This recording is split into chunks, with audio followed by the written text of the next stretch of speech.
الفسيخ بيبوظ مني، الفسيخ بيدود مني، الفسيخ ريحته بتبقى وحشه قوي، الفسيخ مش عارفه اعمله. مشاكل الفسيخ كتيره يا جماعه. انا هحل لك مشاكل الفسيخ في الفيديو ده. اتبع الخطوات. شايفه الفسيخه؟ شايفه فص الفسيخ؟ شايفه؟ بعد 9 ايام. ده احنا عاملين يوم الاربع والنهارده الخميس تاني يوم العيد. شايفه الفسيخ؟ شايفه الفسيخه هنا عامله ازاي؟ تحفه. تابع خطوات الفيديو، اسمعي الفيديو للنهايه وشوف الخطوات خطوه بخطوه، وهتاكلي احلى فسيخ كده ان شاء الله. بسم الله والصلاة والسلام على رسول الله. ازيكم يا جماعة؟ عاملين يا رب تكونوا بخير. يوم جديد بفيديو جديد، يا رب يعجبكم. بس حط لي لايك حلو للفيديو، لو لسه اول مرة تشوفيني اشترك لي في القناة. ويلا نقول بسم الله الرحمن الرحيم ونصلي على الرسول عليه افضل الصلاة والسلام، وندخل على الفيديو بتاعنا بقلب جامد حتى لو كان فسيخ العيد. ان شاء الله احنا باذن الله هنعمل فسيخ العيد معاكم بطريقه سهله، مفيش تعقيدات مفيش اي حاجه، وهنعمله هيطلع ناجح 100% معاكي بطريقه بورسعيد، حاجه يعني كده عظمه. هنقول بقى بسم الله الرحمن الرحيم. نجيب الفسيخ بتاعنا نغسله ونحطه في البوري بتاعنا يكون صابح طازه كده وحلو، ونحطه في مصفى ونحط سيبه يتصفى شويه كده في ريحنا على بال ما نجهز الخلطه بتاعتك. ايه يا زوزو؟ هيبقى كوبايه ملح خشن بنجيبه من عند العطار، ومعلقتين كركم ومعلقتين شطه. هنقلبهم كده على بعض ونركنهم معانا على جنب بقى، ونقول بسم الله الرحمن الرحيم. ونجيب البوري بتاعنا بقى نعمل له المساج الحلو اللي هنعمله له، مساج حلو كده بقى علشان ايه؟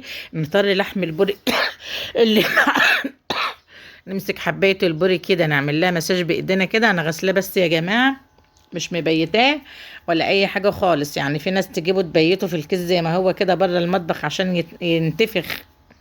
بيقولوا ايه يا زوزو؟ يعني نسيت بيعملوا فيه ايه. يعني بيبيتوه في المطبخ كده علشان ايه؟ ينتفخ، يتنفخ البوريه كده، تمسكيها تلاقيها منفوخه عشان يستووا معاهم في 3-4 ايام. لا، احنا هناكل البوري بتاعنا في العيد بعد 8 ايام بالظبط، ولو في الصيف هتاكليه بعد 10 ايام. هنجيب عملنا مساج للبوري بتاعنا هون، وهنجيب بقى قماشه حلوه. فايده القماشه هنا ايه يا زوزو؟ احنا مش ما بنحط البوري كل واحده في كيس ونغلفه وخلاص، بنغلفه كل يوم بنقلبه على وجه. لا، احنا هنحطه في القماشه بتاعتنا ومش هنقلبه الا مره واحده بس. بعد ما نعمله ب4 ايام هنقلبه مره واحده وخلاص. خلاص حطيت شويه ملح على القماشه بتاعتي، جبت حبايه البوري اللي معايا، همسك بقى النغشيش بتاعتها كده املاها ملح، املاها من الخلطه يعني الحلوه اللي معايا دي، وافتح بقها واحشيها على الاخر. لازم تفتحي بقها وتحشيها على الاخر، والنغشيش تحشيها على الاخر كده وتضغطيها لجوه. ليه؟ لان حبايه البوري هتتملح هتتغذى من النغشيش ومن بقها. واروح جايبه بقى حبيت البري بتاعتي، اقلبها بقى كويس ايه في الخلطه دي من على كل ناحيه. يعني اقلبها من الناحيه دي واحشيها، واقلبها من الناحيه دي واحشيها، ومن بره كده اعمل لها مساج بالملح بتاعي، واغلفها خالص بالملح كده واخليها زي الفل، وافتح بقها. شايفه؟ لازم تفتحي بقها. ده عذبتنا على بال ما فتحت بقها. لازم تفتحي بقها كده وتحشيها تفضلي تحشي فيها لحد ما الملح يبدأ ما يرضاش يدخل في بقها ولا نغشش. وغلفي من بره ومن ناحيتين كده، من فوق ومن تحت، وحطي واحده خلف واحده كده. وابدأي بقى ايه؟ اشتغل البور اللي معاك كله بالكميه دي. طريقه حلوه وطريقه ناجحه وطريقه مجربه يا جماعه. الطريقه دي جميله مجربينها، يعني حاجه يعني عظمه. دي طريقه محلات بورسعيد، والناس في بورسعيد بيعملوا كده. المهم حطيت كل حبة الخلطة اللي معايا بقى كده، وهنيجي بقى عشان نقفل القماشة بتاعتنا على البوري بتاعنا اللي هيبقى بقى فسيخ بقى عظمة عظمة، يعني عظمة. همسك بقى القماشة بتاعتي كده وابرمها حلوة حلوة حلوة كده.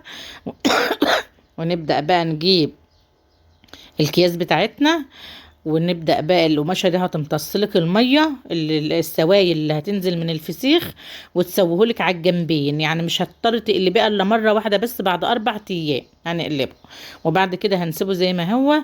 وهتاكلي احلى فسيخ في العيد ان شاء الله. بعد 8 ايام هتاكليه. جبت الكيس كده بقى كده، مرحلة اول كيس خلصت. هتجيبي بكرة لزاق بقى وما تستخسريش اللزاق، وهتخلصي بكرة اللزاق على الفسيختين بتوعك دول. هنبرم بقى كده برم برم برم لما تحسي انها بقت ايه؟ فسيخة واحدة، مش فسيختين 3 ولا 4، لا، تقعدي تبرمي كده. انا ما فصلتش الفيديو عشان تعرفي تشوفي كمية البرم اللي احنا برمناه. هتقعدي تبرمي. ده اول كيس اهو، برم كده اللزق كله كده عليه، في ريح بعضه في ريح بعضه كده لحد ما تحسها بقت خلاص واحدة بس.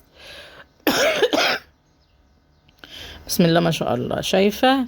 برم كده بكرة اللزاق، وما تستخسرهاش مش مشكلة. ما هو الفسيخ غالي، هنروح نشتريه بمبلغ وقدره اليومين دول. انا ما اعرفش هو بكام صراحة اليومين دول، بس غالي بقى. انما لما تجيبي كيلو بوري ب200 جنيه ولا ب150 جنيه وتشتغليه هيبقى زي الفل. كده اول كيس اهو حطيته بعد القماشة. هجيب بقى كمان كيس وهبرم بقى. حسيت ان الحتة هنا دي ما فيهاش لزق خالص، بدأت انزل احط لزق تاني، علشان ايه؟ احنا عايزينه يبقى معانا زي الفل وناجح بطريقة 100% يعني. كمان كيس اهو انا هحطه فيه واقفل الكيس حلو، واخرج من الكيس الهوا. لازم تخرجي من الكيس الهوا وتقفليه حلو برضو باللزق تاني. برم كده لحد ما يبقى زي الفل. هنعينه ازاي بقى؟ هتعيني بقى في علبة بلاستيك، هتعينيه في كرتونة، هتعينيه في جردل، المهم يكون مكان محكم يعني. انا بالنسبة لي خلصته كده برم باللزق كده، وخلصت مرحلة اللزق خالص وجبت كيس اسود. اخر مرحلة بقى جبت كيس اسود، وعندي علبة، يعني علبة كده كانت بتاعت جلابية جاية من السعودية. هروح حطاه فيها ومغطياه، وحطاه في مكان، يعني انا بالنسبة لي حطاه تحت الشفونيرة في الصالة والله. يعني العلبة هي حطيته فيها، احط العلبة في كيس وحطيته تحت الشفونيرة في الصالة وعليه طبق بلاستيك. وبعد 4 ايام قلبته، وان شاء الله نفتحه على العيد مع بعض. حاجة يعني ما شاء الله، عظمة، الله اكبر عليه. طريقة ناجحة 100%. هنفتحه في العيد ان شاء الله مع بعض، ونشوف الفسيخ بتاعنا بقى شكله ازاي. يلا بقى كده بسم الله الرحمن الرحيم. نقول بسم الله الرحمن الرحيم ونفتح على الفسيخ بتاعنا بعد 9 ايام. انا عامله يوم الاربع اللي فات، وامبارح كان الاربع العيد، والنهارده الخميس. هنقول بسم الله الرحمن الرحيم ونفتح عليه ونشوف الدنيا فيها ايه. يا رب بسم الله.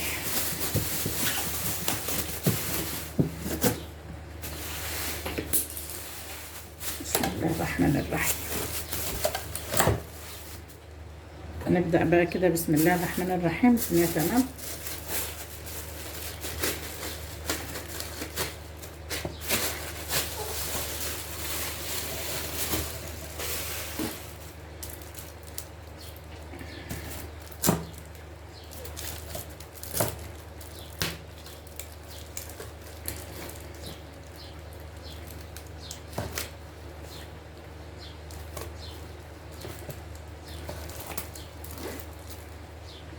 هفتح انا كده خلاص. انا شلت الاكياس منه اهو. هبدأ بسم الله الرحمن الرحيم. القماشه اهي اللي احنا عاملينه فيها. الصلاة على النبي. بسم الله ما شاء الله. هنبدأ بقى اهو ان شاء الله. شايفين؟ جميل، الله اكبر عليه.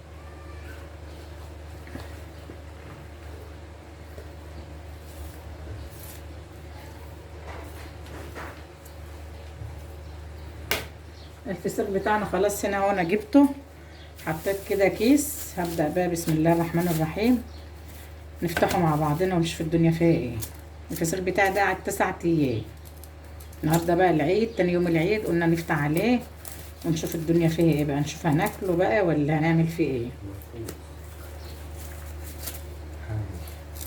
بسم الله ما شاء الله. حاجه في البيت عاملاها ورخيص جدا عن ما انت شاريه من بره. يعني كل البريد تقريبا 150 150 تقريبا. بسم الله الرحمن الرحيم. هبدأ بقى اقشره كده. هنبدأ بقى بسم الله الرحمن الرحيم نفتح الفسيخ بتاعنا.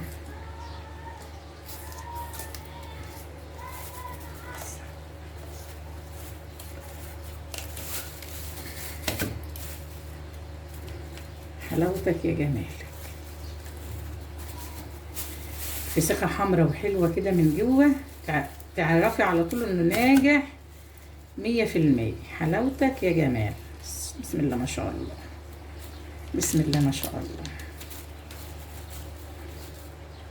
شايفين الفسيخة؟ وبقاله بالظبط،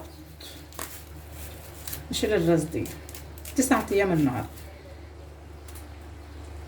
ايه رأيكم بقى؟ ايه تحفة. ما شاء الله. ولا ريحه بره ابني بيقول لي ما هوش زي ريحه بره ليه يا ماما؟ بقول لي ريحته مش زي ريحه بره ليه؟ شايفين؟ الصلاه على النبي. فص،